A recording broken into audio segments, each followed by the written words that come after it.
Are you going? Well, one of the questions that I get asked the most is, hey, how come you send your dogs on back? Isn't that just for blinds? Of course, some people think it's because I can't remember the dog's name, but that's not really the answer. To me,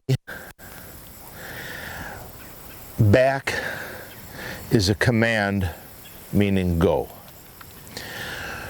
When you send the dog on his name, it's a release. You're releasing the dog on his name. It is not a command.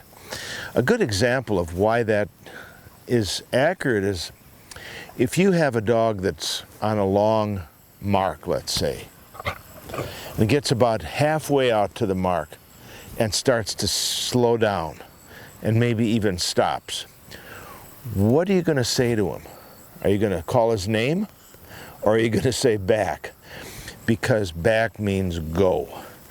The name means, so if a dog was 300 yards out and you called his name because he broke down, what would we do? He'd come into you. So with my reasoning is that when a dog is at large, he's running around all over the place, and you want him to come to you, you say Smoke or Max or whatever the dog's name is, and he comes running to you. But when you're sending a dog and you say back, that is the command that he's been taught on single T, double T, fetch to a pile. Every drill, it always means the same thing, go. So that's my interpretation of, or explanation why I send a dog on back.